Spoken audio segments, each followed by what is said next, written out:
Good morning and welcome to Pittsburgh City Council's Cablecast public hearing for Friday, February 6, 2026, relative to Bill 2385. Would the clerk please read the title of the bill? Ordinance amending the Pittsburgh Code Title IX, Zoning Code Article 5, Use Regulations, Chapter 911, Primary Uses, to add a definition for waste transfer station and standards associated with the use. Thank you very much. Our first order of business will be an introduction by the Department of City Planning. Kate, if you would, or whomever, if you would introduce yourselves and give an overview. Good morning. Thank you, Council. I'll provide an overview and then turn it back over to Council.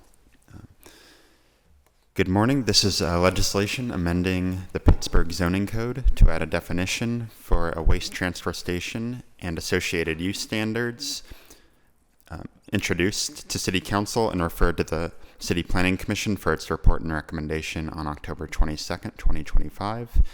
The Planning Commission held a public hearing on the proposed legislation on December 2nd, 2025, where the Commission made a positive recommendation to City Council on the proposed zoning text amendment.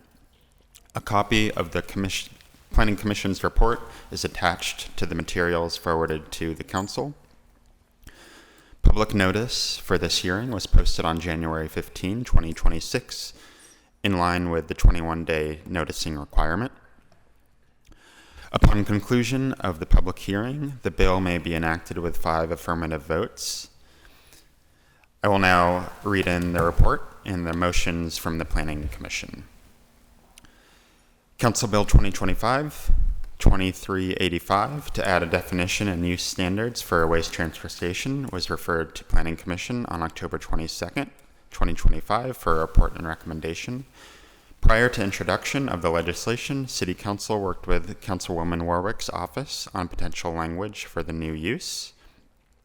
This research was conducted in September and October of 2025.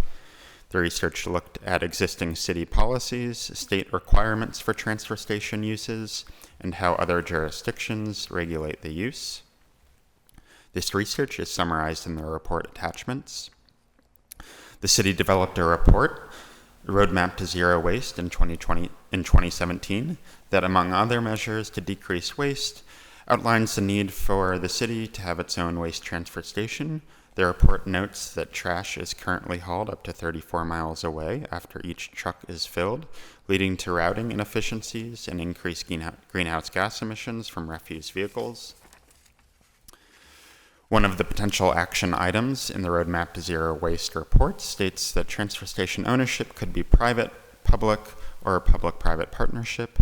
The report notes that Republic Services, the owner of the Hazelwood facility, has expressed interest in building one in the past. City planning staff met with the Department of Public Works on October 24th, 2025. At that meeting, DPW noted that having a waste transfer station is a priority of theirs. As part of the city's ongoing comprehensive plan efforts, discussions have been held noting the need for a waste transfer station use within the city to help streamline operations. It is important to note that the comprehensive plan has not yet been adopted. For this report, city staff researched how other jurisdictions define waste transfer station uses. These definitions are summarized in attachment 1 of the report.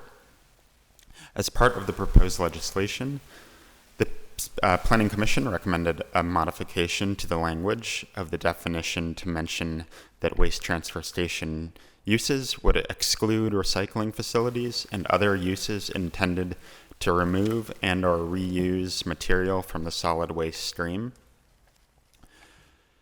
Waste transfer station uses are regulated by the State Department of Environmental Protection. These regulations include siting requirements, such as distances from nearby uses, property boundaries, wetlands, and floodplains, and requirements for operational plans, including soil and groundwater monitoring and nuisance and litter control. A summary of the state requirements are included in attachment 2 of the report. The proposed legislation includes a 500-foot buffer around residential and commercial zoning districts, as well as schools and parks, where waste transfer station use would not be permitted. A map of the 500-foot buffer areas is included in attachment 3 of the report. In a discussion with the councilwoman on November 7th, 2025, it was clarified that use standard 3 that designates distance requirements from waste transfer stations to surrounding areas should reference uses as well as zoning districts. The Planning Commission has recommended a modification to clarify this. The Planning Commission looked at requirements from other jurisdictions and states for precedent for the 500-foot buffer.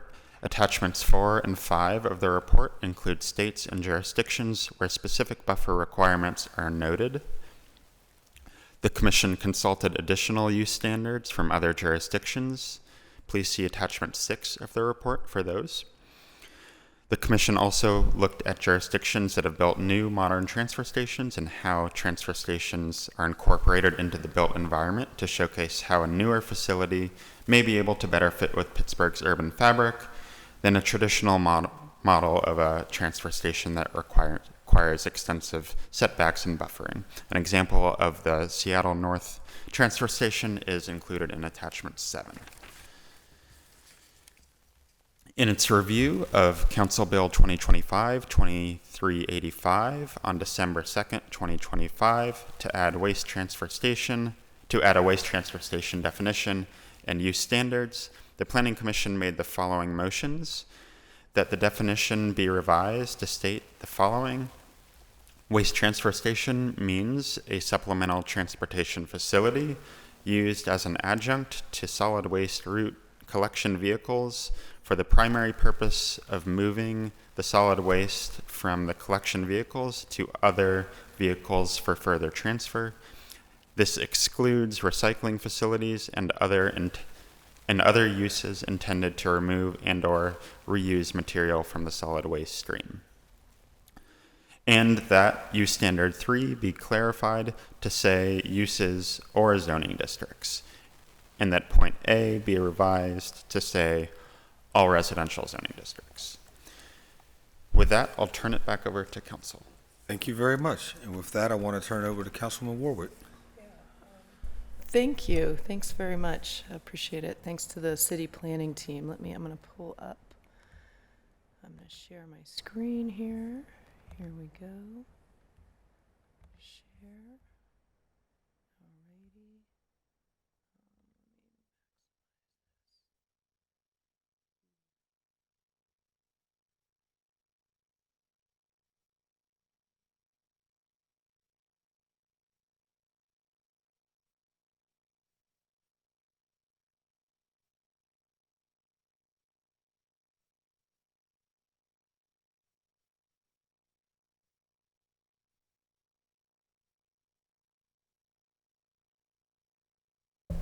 I want to maximize the presentation.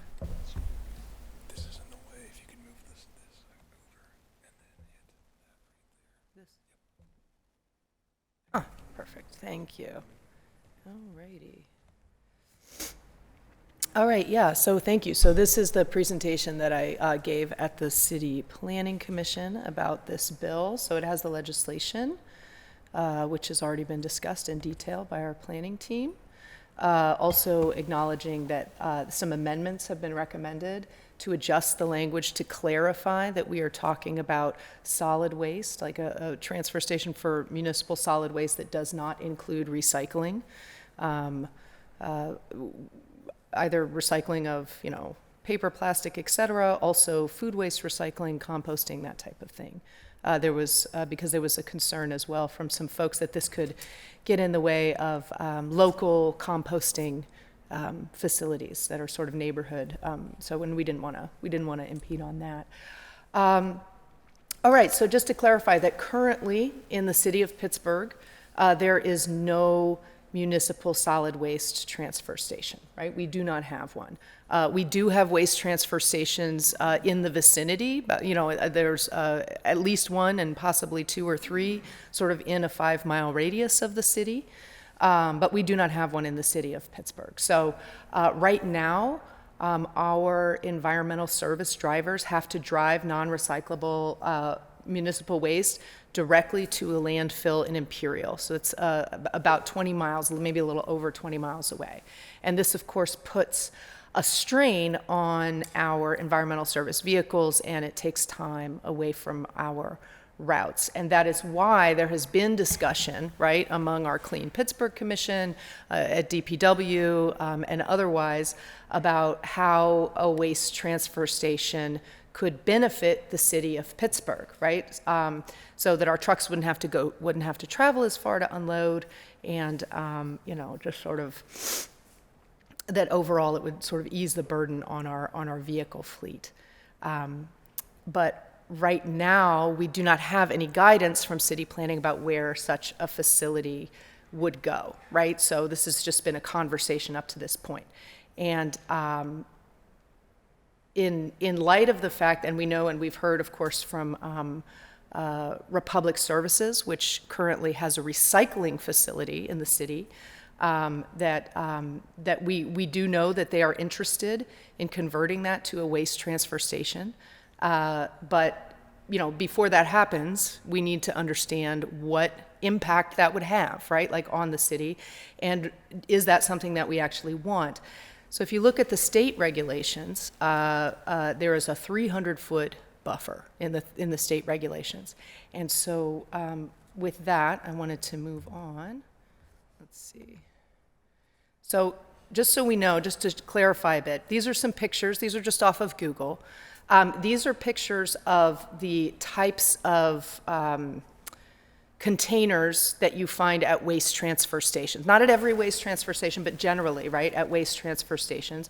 So these get filled with waste, right, by trucks, whatever, and then are carted off to a landfill. So just to sort of give an understanding of the size of these containers.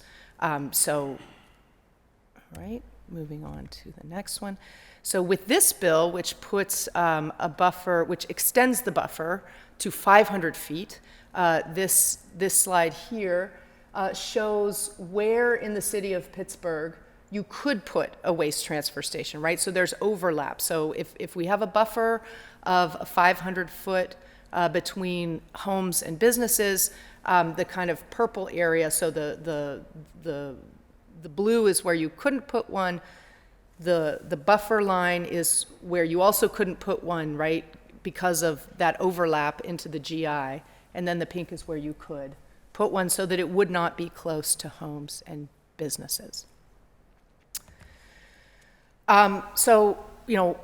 Why is it that you wouldn't want a waste transfer station near homes and businesses in the city of Pittsburgh? Well, excessive trash and litter, right? We know, from vehicles driving to and from, and just, trash that escapes the facility, and light pollution from large-scale facilities, noise pollution as well from large-scale facilities, increased traffic, right? So if you have a waste transfer station, now all of your, the garbage trucks and whatnot, large trucks, loud equipment, and air pollution as well from the same. Odor, of course, is an issue, right? Very difficult to stop odor from that type of waste. And then, also of grave concern to local communities are pests, right? Rodents, roaches, other pests that obviously are drawn to a facility such as this. So, as the city of Pittsburgh, while we recognize that a waste transfer station, somewhere in the city perhaps or close to the city would help us logistically, right? Help us, meet our challenges with our fleet. We need to be able to figure out the solution there without causing harm to our residents, right? So we should not just be letting the decision of where a waste transfer station go be based on what is good for the bottom line of any particular waste company, right? That's not how we should be operating as a city.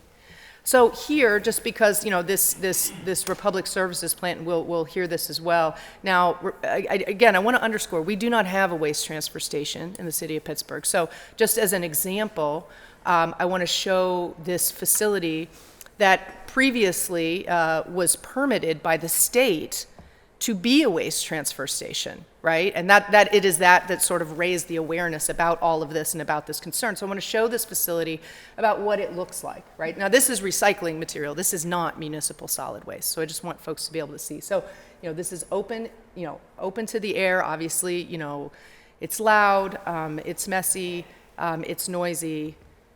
This is just another picture, and these are all very recent pictures. And this is how close this facility is to homes, right? So this is the state buffer.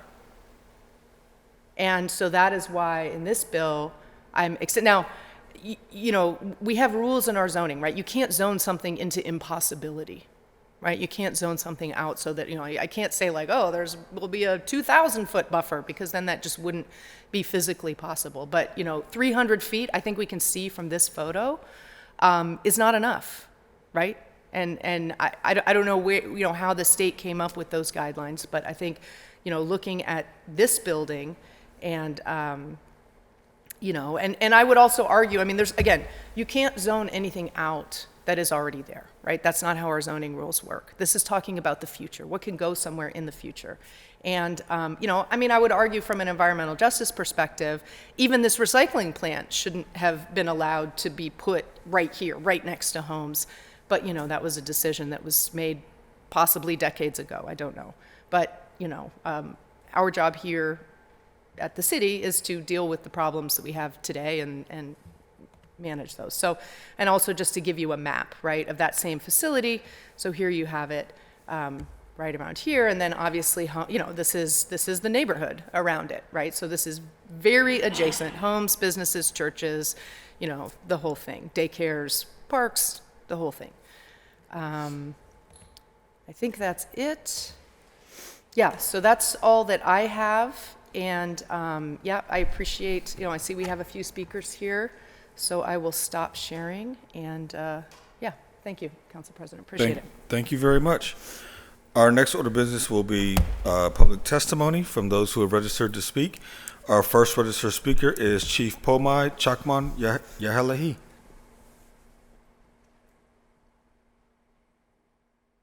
Thank you.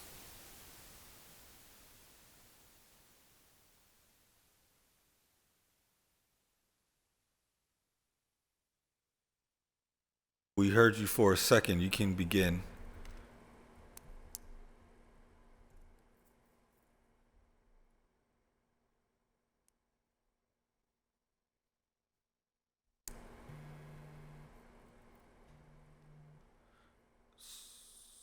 So we'll come back. Our next registered speaker is Lori Kozinski.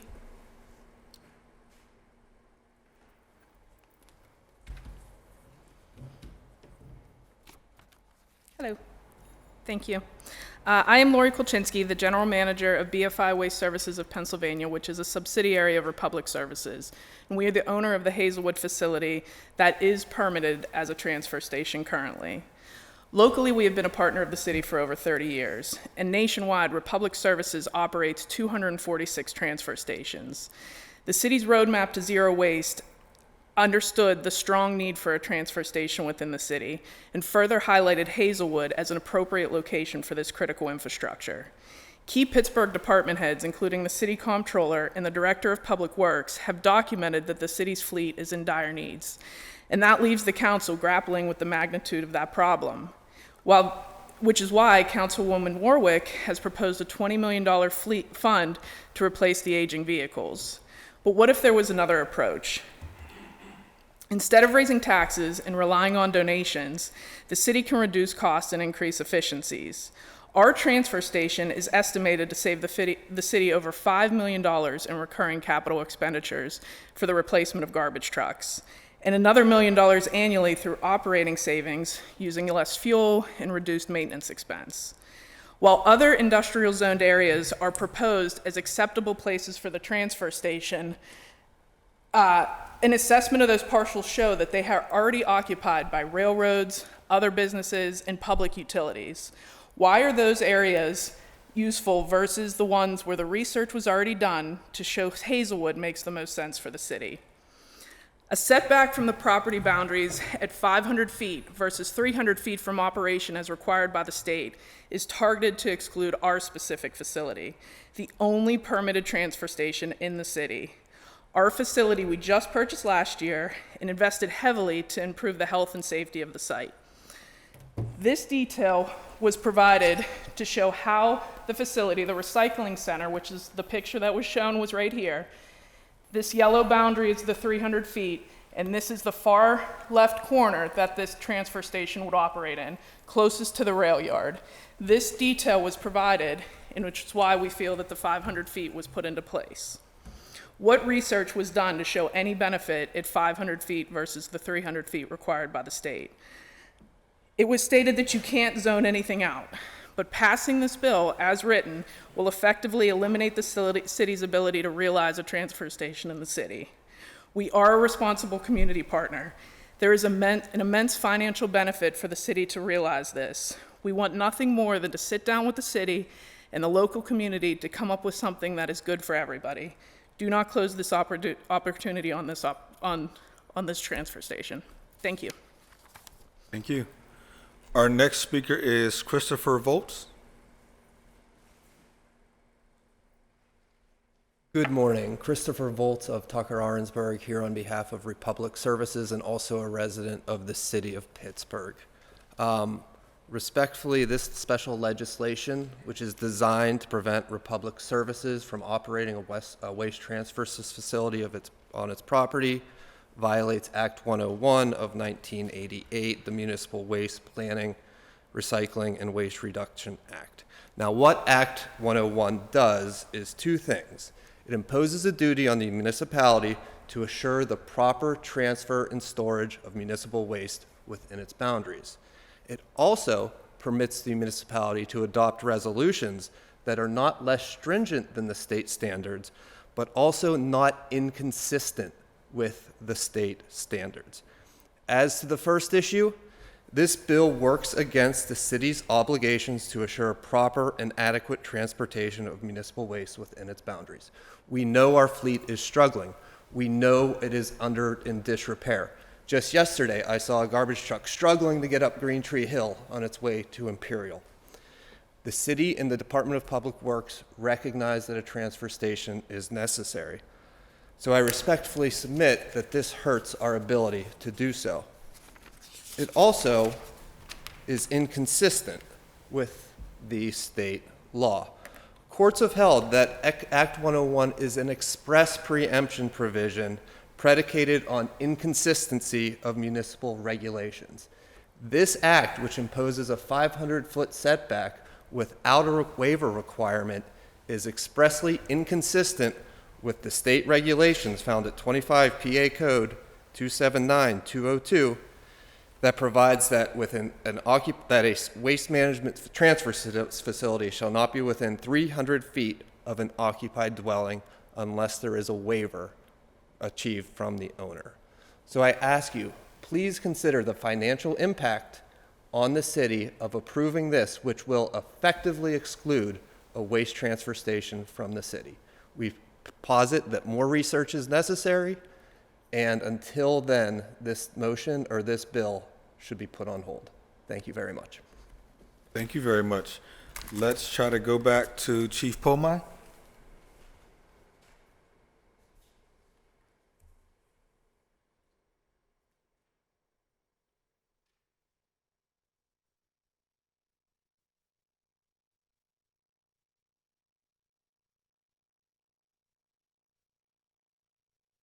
Chief Pomai, if you're with us, you need to come off of mute.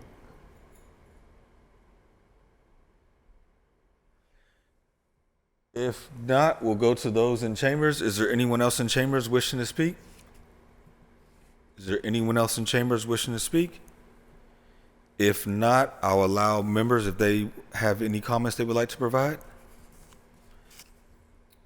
Councilman Warwick? Yeah, sure. I also do want to make clear for members, so, we had a hearing at the Planning Commission,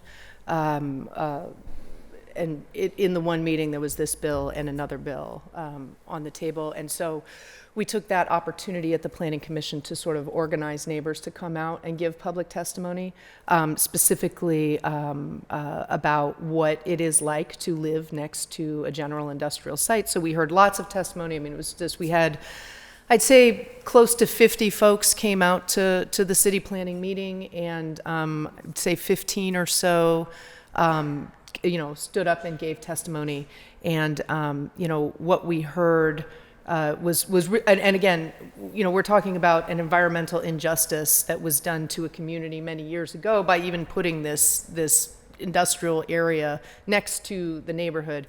And we just heard a lot about what it's like living so close to whether it be rail yards, but also this this recycling station, what it's like having trucks come through and being able to smell the waste from the recycling center on their front porches, blocks away, like folks who live blocks away, like on the other side of Second Avenue, who can smell smell it from their front porches. We heard testimony about just dealing with rats, right? Enormous rats. One resident, he did not come and give testimony, but sort of laughingly told me about how, as a younger person, they used to go and shoot the rats, right? Like that was, this is, so, to have just this kind of, these kind of issues so close to where you live, right? We have small markets. Dilamato's Market wrote about a constant rodent problem. They're very close. Churches, etc. So we really have heard, and I'm happy to share the link to that meeting. But just to clarify for folks why, it's a big lift for folks. Our residents in Hazelwood don't have lawyers that they can pay to come out to hearings and whatnot. So it was a big lift for everybody to get them out at 2 p.m. on a Tuesday or whenever that planning commission hearing was, and the neighborhood really did come out in full force in support both of this and the other bill that is on the table. So I did just want to clarify that for members. Thank you. Thank you. Madam Clerk, if you'd be willing to put this on our standing committee agenda next week. Having exhausted the business of this public hearing, this meeting is adjourned.